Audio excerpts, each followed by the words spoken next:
अस्सलामुअलैकुम वरहमतुल्लाहि वबरकातुहू। कैसे हैं? उम्मीद करते हैं कि आप सब ठीक ठाक से होंगे। आज जो है हम आप सब के लिए फिर से वीडियो लेकर आए हैं। आज जो है वीडियो अकबर ओवैसी का वीडियो है। बहुत ही मज़ा आने वाला वीडियो है। आप लोग इस वीडियो को ज़्यादा से ज़्यादा अपने दोस्तों तक शेयर कीजिए और हमारे यूट्यूब चैनल को भी सब्सक्राइब कीजिए। इस वीडियो को पूरा देखिए। चलिए हम वीडियो को करते हैं। कोई मस्जिद में घुस के मारने की बात करता, आप बताओ क्या हिंदुस्तान का मसला वो किसानों की खुदकशी, क्या लव जिहाद घर वापसी से कम हो जाएगी? मैं पूछना चाहता हूं, क्या वो महाराष्ट्र का किसान जो खुदकशी कर रहा है, रामजादे या हरामजादे बोलने से क्या अपनी खुदकशी रोक देगा? मेरा जवाब दो। वो जालिम जो हमारी मां और बहनों का रेप कर रहे हैं, क्या जेएसआर के नारे लगाने से रेप कम हो जाएंगे? बीफ बीफ बीफ कह के मारते हो, पीटते हो, लोचते हो। मैं उनसे पूछना चाहता हूं, खराब दिखेगा। गौ रक्षक है ना गौ रक्षक, जो गौ माता की रक्षा करते हैं, करना चाहिए। हिंदू मजहब में गौ को माता कहा जाता है और उसका कोई रक्षक है तो अच्छा है, गलत बात नहीं है। मगर उन गौ माता के रखवालों से, गौ रक्षकों से मेरा सवाल है। दुनिया के चौथे नंबर पर जो बीफ एक्सपोर्ट करता है, उस मुल्क का नाम इंडिया है, भारत है, हिंदुस्तान है। भाई सालाना 25,000 करोड़ का बीफ इंडिया से एक्सपोर्ट होता है। गौ रक्षकों, गौ माता के रखवालों, मेरा तुमसे सवाल है, बीफ एक्सपोर्टर से इलेक्टोरल बॉन्ड, मतलब बीजेपी, मोदी, योगी, अमित शाह ने इलेक्टोरल बॉन्ड में बीफ एक्सपोर्टर से करीब 500 करोड़ का चंदा लिया। गौ रक्षकों, मेरे प्यारे गौ रक्षकों, मेरे बहादुर गौ रक्षकों, बीफ है कह के मारे, बीफ है कह के तुम टोपी को गिरा दिए, बीफ है कह के दाढ़ी काटे, बीफ है कह के झाड़ को बांधकर पीट दिए। अब मैं आपसे पूछना चाहता हूं, बीफ एक्सपोर्टर से बीजेपी, मोदी, योगी, शाह, ये जो पैसे लिए, अब इनके साथ आप क्या करने वाले हैं? कुछ करने वाले हैं या नहीं? सिर्फ गौ माता के नाम पे सिर्फ हमको मारेंगे, हमको पीटेंगे। अरे आपकी जिम्मेदारी है कि ये एक्सपोर्ट को रोकें। आपकी जिम्मेदारी है कि इन एक्सपोर्टर से चंदा लेने वालों के खिलाफ आप उठ जाएं। और मैं उम्मीद करता हूं, अगर गौ माता के सही रखवाले हैं, रक्षक हैं, तो ये लोग आएंगे, मेरे साथ खड़े हो जाएंगे और मोदी से और अमित शाह से, बीजेपी से लड़ेंगे। लड़िए। क्या मेरी बात गलत है? अरे यही है मेरे भाई। अब हम ये बात करते हैं तो हम भड़काऊ भाईजान हो जाते हैं। देश की खुशहाली की बात करना भड़काऊ है? देश की तरक्की की बात करना क्या भड़काऊ है? देश के किसानों की बात करना क्या भड़काऊ है? देश की मां और बहन के रेप की बात करना, उसको रोकने का मुतालबा करना क्या भड़काऊ है? देश में पानी नहीं है, पानी दो कहना क्या भड़काऊ है? देश में नौकरियां नहीं है, नौकरियां दो कह रहा हूं क्या भड़काऊ है? क्या महंगाई देश की कम करो कहना भड़काऊ है? अरे किसी में हिम्मत नहीं है बोलने की, डरते हैं कल के चाय वाले से लोग, मगर हम नहीं डरते। अरे अगर आज ये गरीब, ये अतीक सर अगर ख्वाब देख रहा है एमएलए बनने का, तो कोई गुनाह नहीं है, इसलिए कि हमारी जमहूरियत की ताकत है कि बंडी पे चाय बेचने वाला आज का वजीर आजम है। जब चाय बेचते बेचते विजारत उज़्मा के कुर्सी पर कोई जा सकता है, तो पढ़ाते पढ़ाते ये भी असेंबली में जा सकता है। ये हमारी जमहूरियत की ताकत है।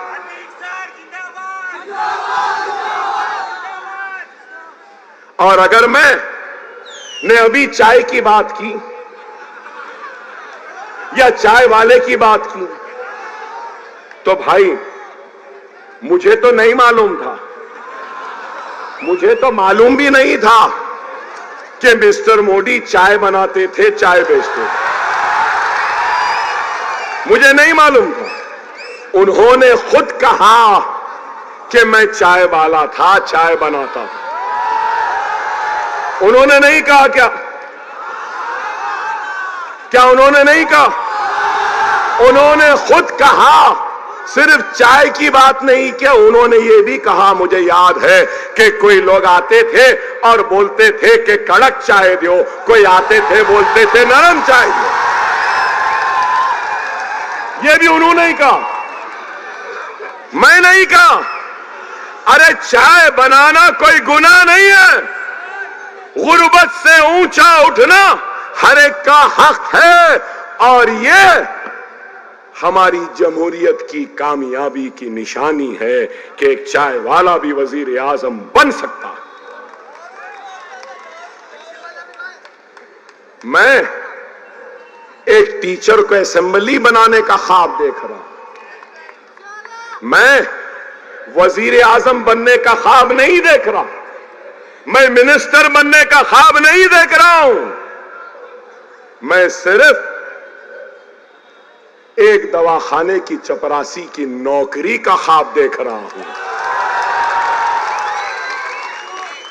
मैं कोई एमपी बनने का या हिंदुस्तान के वजीर दाखिला बनने का ख्वाब नहीं देख रहा हूं। मैं सिर्फ मेरी जरूरत के वक्त एक साफ सुथरा अच्छा टॉयलेट का ख्वाब देख रहा हूं। मैं सिर्फ अपने बच्चों को पढ़ाने के लिए स्कूल का ख्वाब देख रहा हूं। मैं अपने बच्चों की तालीम के लिए कॉलेज का ख्वाब देख रहा हूं। मैं ऐसे मैदान चाहता हूं जहां मेरे बच्चे खेले कूदे और अजहरुद्दीन बने, विराट कोहली बने, सानिया मिर्जा बने या सानिया नेहवाल बने। मैं ये ख्वाब देख रहा हूं। क्या ये ख्वाब देखना गुनाह है? क्या ये ख्वाब देखना गलत है? अरे आज आपको हमको गौर व फिक्र करना है। यहां कई लोग होंगे जो सोच रहे होंगे कि अकबर ओवैसी यहां क्या कर रहा, क्यों आया। मेरे भाई, मैं आज एक इंकिशाफ कर रहा हूं, एक इंकिशाफ कर रहा हूं, और वो इंकिशाफ ये है कि मेरी जिंदगी में बहुत कम वक्त ऐसे आए जब मैं किसी को सुनना चाहता हूं, और अल्लाह ने आज मुझे वो लम्हा दिया मुझसे पहले कि अतीक को सुनने की हसरत थी, ख्वाहिश थी। अरे इस नौजवान में मैंने उस चिंगारी को देखा है, उस चिंगारी को देखा है जो आने वाले कल में बहुत बड़ी आग लगा सकती है। मैंने उस जज्बे को देखा है, उस इखलास को देखा है, उस ईमानदारी को देखा है, और उन ख्वाब को जो ये देखा है कभी अकबरुद्दीन ओवैसी ने भी देखा था। आप बोलेंगे अकबर साहब आप क्या देखे? मैं आज गोवंडी की आवाम से वोट जरूर मांगूंगा, मगर किसी की बुराई, किसी की नाकामी या किसी को बुरा बोलकर वोट नहीं मांगूंगा, नहीं मांगूंगा। मगर ये बात जरूर कहूंगा, एक 15 साल के एमएलए हैं, शायद एक 25 साल के, 25 साल के। मैं 6 मरतबा इलेक्शन जीता। चलो थोड़ी देर मेरे बारे में भी सुन लो। मैं भी मजलिस के कभी स्टेज पे जलसों पे नहीं बैठता था। मैं भी मजलिस का एक वर्कर था और वहीं पर बैठता था जहां पे आप हैं। अल्लाह का शुक्र, अल्लाह ने वहां से यहां पहुंचाया। और मैं 1999 में पहला इलेक्शन लड़ा, फर्स्ट।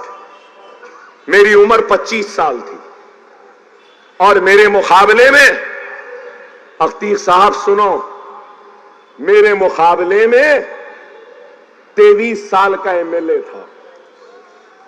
मेरे मुकाबले में ऐसा एमएलए था जो 23 साल से मुसलसिल जीत रहा था। मैं 25 साल का। तो लोग मुझे बोले, अरे तुम पैदा भी नहीं हुए थे जब से ये एमएलए है, तुम क्या हराओगे? आपको मैं बताना चाहता हूं, उस वक्त इंतखाब में जब मैं आया तो मेरा नारा क्या था मालूम आपको? मैंने आवाम से कहा, अगर एमएलए बन जाऊंगा तो मासूम उंगलियों के बीच में कलम थमाऊंगा और नन्हे मुन्ने खानों पे बस्ता थमाऊंगा, स्कूल बनाऊंगा, तालीम दूंगा गरीब को। मैंने वादा किया कि अगर एमएलए बन जाऊंगा तो 200 यतीम बच्चियों की शादियां करवाऊंगा। आज आपकी जो गोवंडी है ना, गोवंडी जैसी ही दिखाई देती थी जहां से मैं इलेक्शन लड़ा। गधे लौटते थे, खच्चर लौटते थे, बद जानवर लौटते थे, और वहां पे खुली मोरियां, गंदगी थी। अल्हम्दुलिल्लाह पहला स्कूल बनाया तो कैसे बनाया मालूम? 25 बरस का मेरे पास भी पैसा नहीं था, तो एमएलए की जो हर महीने की तनख्वाह आती थी ना, 5 साल की तनख्वाह को जमा कर कर एक स्कूल बनाया।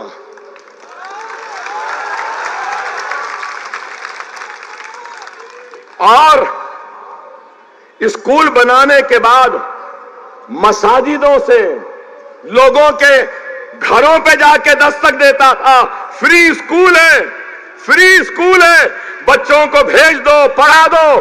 तो आप यकीन मानो कि मस्जिदों से ऐलान घरों में जाके दस्तक देता था तो कोई अपने बच्चों को भेजने तैयार नहीं थे। आज एक नहीं, 2 नहीं, 3 नहीं, 4 नहीं, 5 नहीं, 6 नहीं, 7 नहीं, 8 नहीं, 9 नहीं, 10 स्कूल है मेरे अपने जो मैं खुद चलाता हूं। और इन स्कूलों में 25,000 बच्चे पढ़ रहे हैं। कितने? 25,000। अरे गौर करो मेरे भाई, अगर नीयतें होती हैं ना तो अल्लाह गैब से मदद करता। मुझे खुद भी नहीं मालूम था कि मैं इतने स्कूल बनाऊंगा, मगर आज 25,000 बच्चे यहां बैठी है मेरी मां और बहनें।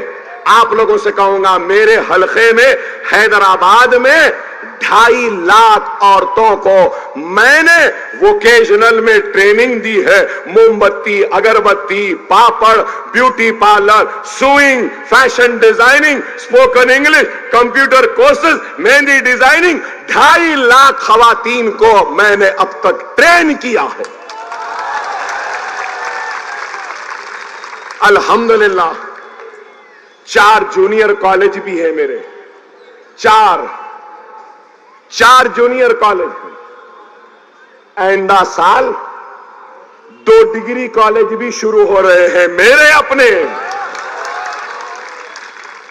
और सुनिए अतीक सर, और सुनिए, 10th की ट्यूशन फ्री, इंटरमीडिएट की ट्यूशन फ्री, डिग्री इकोनॉमिक्स की ट्यूशन फ्री, डिग्री कॉमर्स की ट्यूशन फ्री, और फिर इंजीनियरिंग की ट्यूशन फ्री, और जीएसटी की ट्रेनिंग फ्री, आइल्स की ट्रेनिंग फ्री, जीमैट की ट्रेनिंग फ्री, सैट की ट्रेनिंग फ्री। 40,000 बच्चों को फ्री ट्रेनिंग और ट्यूशन दे रहा हूं हर साल। ये औरतें बैठी हैं जो सुइंग और फैशन डिजाइनिंग का कोर्स करते हैं। 3 महीने का कोर्स है। 3 महीने का कोर्स खत्म हुआ, सर्टिफिकेट के साथ एक सिलाई मशीन भी देता हूं। ब्यूटी पार्लर का कोर्स करे तो ब्यूटी पार्लर का किट भी देता हूं। अरे मेरे पास भी कुछ नहीं था, ये मुसलमानों की दुआएं हैं, इनका इत्तेहाद है, और आका मोहम्मद मुस्तफा सल्लल्लाहु अलैहि वसल्लम का तुफैल है कि आज ये है। अरे अल्लाह ने इतनी दौलत दी, 3 टर्म के एमएलए को भी दौलत दी, 5 टाइम के एमएलए को भी दौलत दी। अफसोस अल्लाह ने इनको हम को देने और बांटने की हिदायत नहीं दी। अतीक, अगर तुम अपने जज्बे को जिंदा रखोगे, इस चिंगारी को बुझने नहीं दोगे, तो महाराष्ट्र की हुकूमत स्कूल बनाए या न बनाए, तुम्हारे दवाखाने के लिए मदद करे या न करे, अकबरुद्दीन ओवैसी गोवंडी के अवाम से वादा करता है, मैं अपने तौर से करूंगा, मैं अपने तौर से करूंगा। दवाखाने में स्टाफ नहीं, इक्विपमेंट नहीं, आप होने के बाद करेंगे। आओ, मुझसे जो ताउन हो सकता है मैं करूंगा।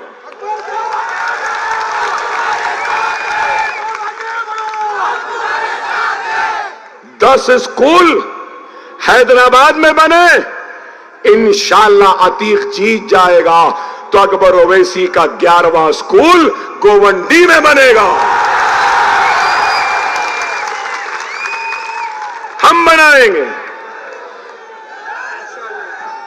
अरे हम सिर्फ बातें नहीं करते, बता दो कौन है हिंदुस्तान में मोदी पढ़ा रहा है एक बच्चे को अपनी जेब से?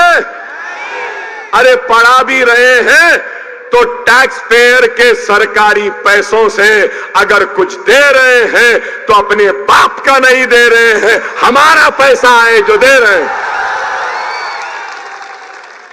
हमारे दवाखाने भी ये मालूम आपको, एक 2000 बिस्तर का और एक 1500 बिस्तर का, मालूम आपको। डिलीवरी फ्री होती है हमारे पास, ऑपरेशन से बच्चा 6000 में, डायलिसिस 500 रुपये में, आंखों का मोतिया का लेंस के साथ operation free, general ward free, 3 time के खाने के साथ फ्री। क्या किसी एक लीडर ने ऐसा काम किया? किसी ने किया? अरे हमने किया। खुदारा समझो मेरी बात को।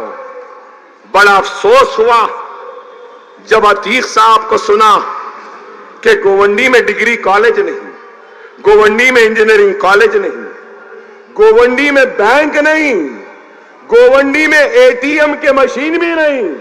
सही है ना? एटीएम के मशीन नहीं है, डायग्नोस्टिक फैसिलिटी नहीं है, बराबर रोड नहीं, बराबर पानी नहीं, और डोनार पंपिंग यार्ड, पूरे मुंबई का कचरा यहां पे।